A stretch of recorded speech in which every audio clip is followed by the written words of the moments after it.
how you doing? This is Adam Post. Today we're talking about Bud Light. Bud Light's former president is shocked that Anheuser-Busch's current boss is destroying the business. Let's get into the story. Before we do, please be sure you are subscribed to the channel. Click the bell for notifications. Give me a thumbs up. I really appreciate you guys. I'm trying to get to 30,000 subscribers, so if you can subscribe, please do subscribe. Coming from the New York Post, ex-Anheuser-Busch executive shocked by Bud Light's Dylan Mulvaney partnership. Obviously, it was a mistake. The current CEO still refuses to admit it was a mistake, but also refuses to take basic moves, and he goes into detail to just fix the problem with the company. A former Anheuser-Busch executive said he's shocked by how much money the company has lost in the wake of its disastrous partnership with Dylan Mulvaney, which he added was a mistake. Anson Frericks worked for the beer maker for nearly 11 years, serving as its president of distribution until last April. Speaking to Fox Business on Monday, Frericks said that while he's stunned by how much money the company has bled since Mulvaney's ill-fated post went live in early April, he's even more shocked, though, about the lack of clear response that the current CEO has delivered during this crisis. He argued that the chief executive, Brendan Whitworth, had 3 chances now to speak out. Most recently, in the week leading up to July 4th, the #1 beer-selling week of the year, to have a clear response and get customers back. Frericks has said that questions about whether the partnership with Mulvaney was a mistake are softball questions. Whitworth should have said, "Of course it was a mistake. We wouldn't do this again because we've lost billions of dollars in market capitalization. Our brands are down almost 30% by revenue, but they are down like 30% by volume, 31.2% to be precise in the most current numbers. And all of a sudden, we're putting a lot of our suppliers at risk." When he's talking about suppliers at risk, he's talking about 2 glass plants that have recently been forced to shut down because they know that Bud Light's business is not coming back. One in North Carolina, another in Louisiana, 645 good union jobs ruined over this ridiculous Bud Light fiasco. Anheuser-Busch has lost more than $27 billion in market capitalization. You can look at the stock right now, which is what we will do. Bud Light is owned by Anheuser-Busch. Their stock currently is at $56.05, up a little bit, not quite 1%. Their market value is $97.41 billion as of right now. It was $132 billion before April 1st, the day that Dylan Mulvaney decided to destroy the company. So that's more than $30 billion gone. Ahead of the crucial July 4th weekend, Bud Light sales took a turn for the worse, plunging by 28.5% for the week ended July 1st, slightly worse than the 27.9% decline they suffered the previous week, according to Bump Williams and his Nielsen IQ data. Bump Williams also sends me the Nielsen IQ data. There's a lot of data here. There's a lot of numbers. It adds up to essentially the same thing. One thing that's interesting is we never miss how the revenue number is affected, but more importantly, the volume number, the physical bottles and cans of beers that are being sold or not sold are the real number, because that's what all the employees are manufacturing, that's what all the distributors are physically handling, and that's what the stores are trying to sell. That number is down 31.2% for the week ended July 1st. The week prior, it was down 31.3%. That fraction of a percent isn't helping them. They're not selling beer, and most importantly, the July 4th weekend was the really big weekend that Bud Light needed to hit. That's the Halloween. That's the Christmas. That's the big season period, according to Anson Frericks, that they need to hit to make the serious money they need to make. It doesn't just set the tone for the summer business. That is where a huge amount of the volume from the summer actually comes from, and for the whole year. Boycotts have since affected other brews in Anheuser-Busch's portfolio, including Michelob Ultra, the nation's #3 beer last year, which reported a 4.3 dip in sales in the week ended July 1st. Anheuser-Busch's corporate parent, AB InBev, meanwhile, has seen its stock price dip by more than 10% over the last 6 months. They can play with these months of 10% here and 6 months there.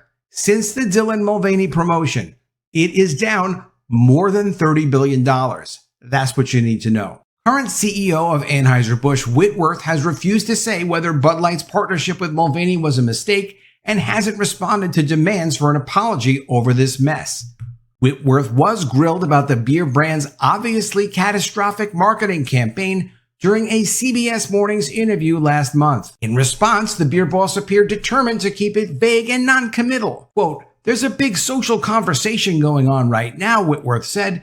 "It's moved away from beer, and Bud Light doesn't belong in this divisive conversation." Of course, he is the one that put Bud Light right in the middle of this conversation. That's a part that he doesn't seem to acknowledge. He also pointed to the company's 25-year history of supporting the LGBT community and said, "We will continue to support the communities and organizations that we have supported for decades."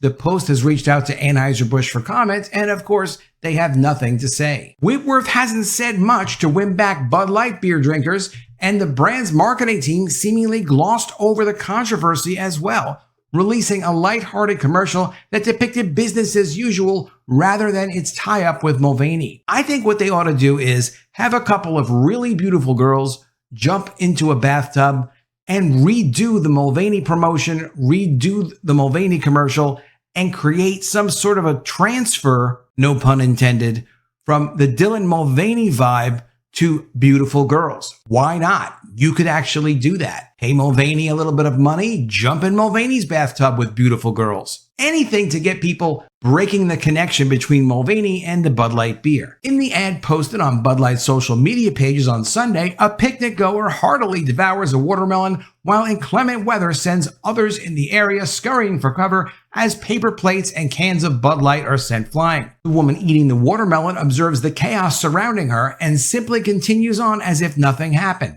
Quote, "It's fine, this is fine," the caption reads, mimicking a popular meme which depicts a dog drinking coffee while his home is engulfed in flames. That is a great meme. Another crucial thing going on with Bud Light and Anheuser-Busch right now is covered pretty well in this article from Outkick. Bud Light sales take alarming turn in latest plunge. Now, Bud Light sales are down, but it's not just Bud Light. Anheuser-Busch was counting on growth from a couple of their other brands that were actually doing well. Bump Williams, the consultant that puts these numbers together, really points out that, they've not just lost Bud Light's business, which was already kind of declining, nowhere near the way it's declining this way, but they've also lost business in a couple of their other brands that actually did have good momentum, which is really very important for Anheuser-Busch because it's one thing for one of their brands to fall off, but they do need other brands to actually sell and actually grow over time. Here's what Bud Williams had to say. Quote, "Budweiser trends have been slipping for a very long time, but it's the Michelob Ultra negative numbers and now Busch Light negative trends that are most alarming to me," Williams told the New York Post. "They were very healthy prior to April 1st. What Michelob Ultra and Busch Light trends, you ask? Well, buckle up because Bud Light wasn't the only Anheuser-Busch beer in the deep red last week. According to Bump Williams, sales of Michelob Ultra were down by 4.3%, while Busch Light sales were down 8.5%. It wasn't all doom and gloom in the beer industry, though, at least for other beer makers. Modelo Especial, the nation's number 2 beer annually, but number 1 for right now, that's been gaining on Bud Light for months now, saw its sales jump 11.4% during the same week. Williams once again said the rival beer could catch and pass Bud Light by the year end. They will pass it by year end. I'll go out on a limb and say that. Quote, "The gap between Modelo Especial and Bud Light on a year-to-date basis is closing. Modelo isn't the only rival gunning for Bud Light either."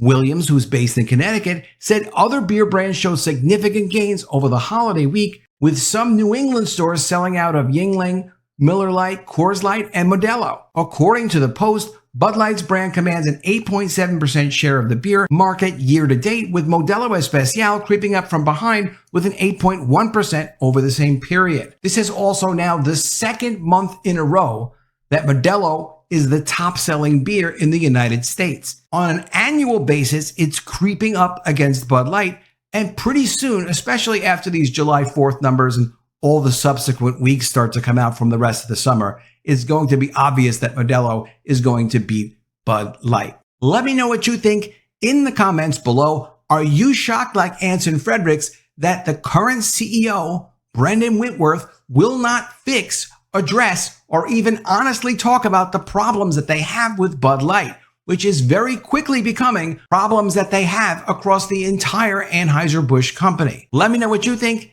in the comments below. Always love to see your ideas. Really appreciate you. Please be sure you are subscribed to the channel. Click the bell for notifications. Give me a thumbs up, and I'll see you again soon with another video. And if I don't see you, I will miss you.